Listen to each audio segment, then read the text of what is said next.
Okay, so we've submitted the offer. It's been received.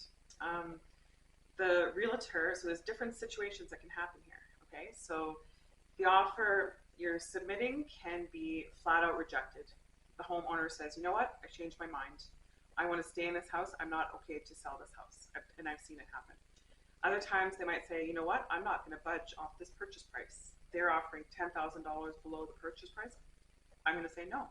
This is my purchase price. This is my hard line in the sand. And then or they could say, yes, I accept your offer. Or, there's all sorts of different outcomes, but typically what happens is a negotiation.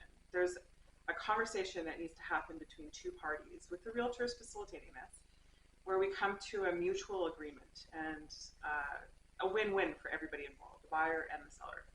So we talk about it. If we go into multiples, that's a whole different topic, and I'm going to create a video for that specifically, because that's a different issue. Let's say your home, the offer is, accepted.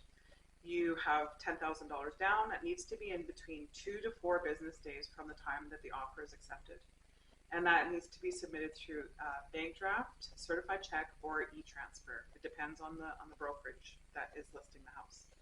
Your deposit goes to the listing brokerage. They hold it in trust until the conditions are waived, and then they send everything through their conveyancing department to the lawyers, and the lawyers solve all of that once the conditions are waived.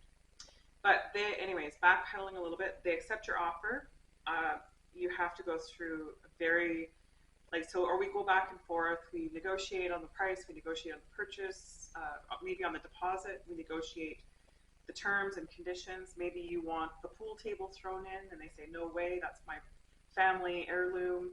We go back and forth, and we come to a mutually satisfying agreement, and then we sign the papers. And once we sign the papers, that means this home goes pending.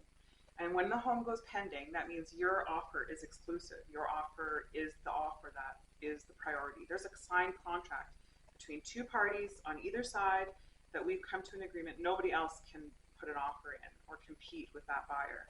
But they can put a backup offer in, and that's going to be a totally separate video as well. Anyway, the next video will talk about your conditions, financing, home inspection, and maybe review of the condo documents. There's all sorts of terms and conditions that we need to go through in a contract, but we'll talk about that next.